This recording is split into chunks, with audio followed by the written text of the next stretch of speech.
Welcome back to Learn With Me, you guys. This is going to be another episode where I kind of show you a few more updates in my garden.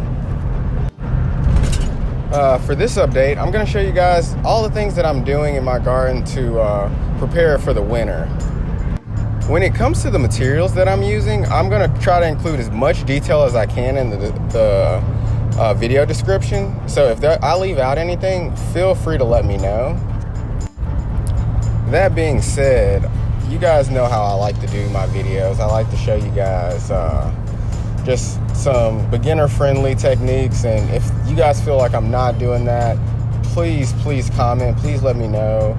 I appreciate each and every one of your comments, and even though it takes me a while to kind of get back and respond, I appreciate each and every one of you. But yeah, I figured that I would just keep on some tunes in the background and just kind of showcase all the different areas and what I'm doing for different things. In this particular section, I'm showing you just how I'm getting my seedlings going. I'm leaving them in my mini greenhouse, and kind of whatever can fit in there. I'm just kind of cramming it with a bunch of small stuff. I'm gonna move other things to bigger pots and bigger sections, but for right now, that's where it's getting started. One thing that I really love about my garden is that I just kind of go really freestyle with it. Yes, it looks messy at certain aspects, but I have been at areas in my life and times in my life where I have not been able to have compost available or have leaves or have mulch. So I am collecting as much as I can, and it might look crazy right now, but it's gonna get itself in order.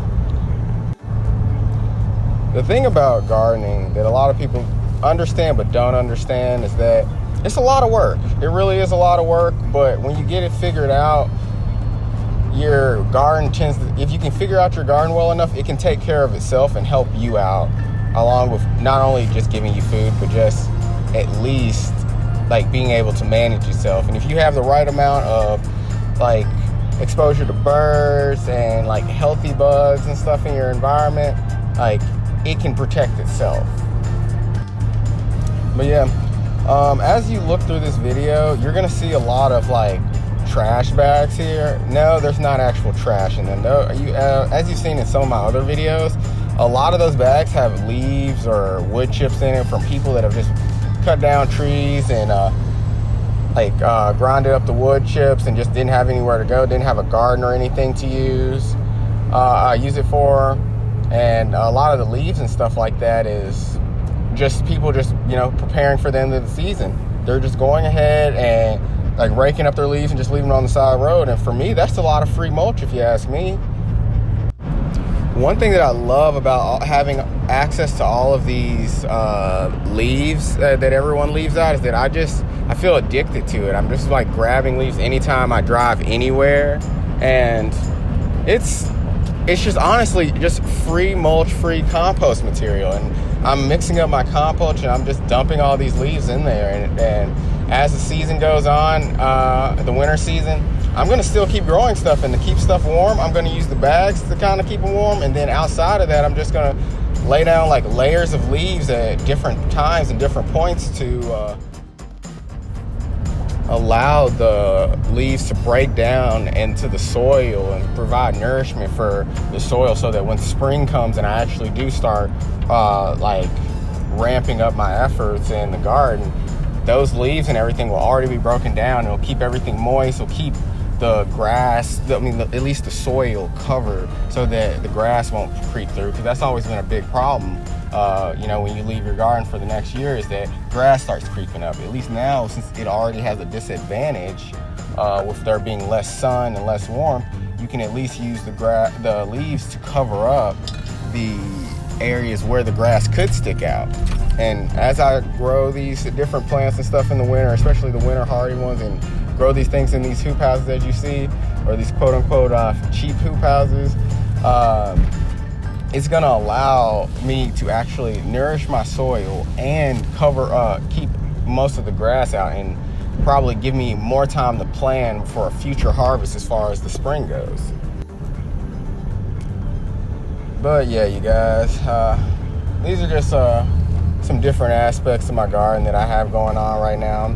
Like I said, if you guys have anything that you would prefer that I show you, or any format that you prefer I show you in a certain way, please let me know, as I really do not mind just branching out and doing different videos that just, you know, exemplify how I'm doing things in different processes in my yard. And if you guys have any tips or suggestions, comment. I appreciate each and every one of your comments.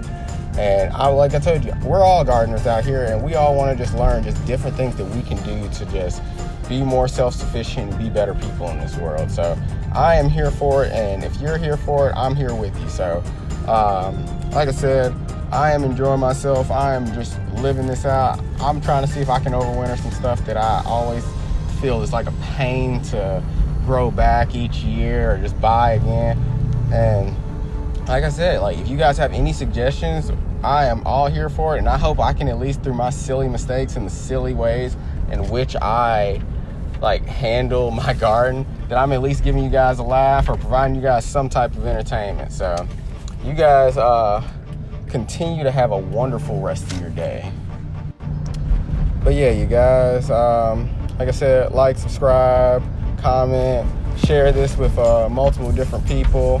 If you have any critiques, please let me know, as I appreciate learning and using each stepping stone as a learning tool. So like I said, like, subscribe, give me any recommendations you might have. Otherwise, I hope you guys have a truly wonderful rest of your week, and don't forget, sourdough Sundays are coming up.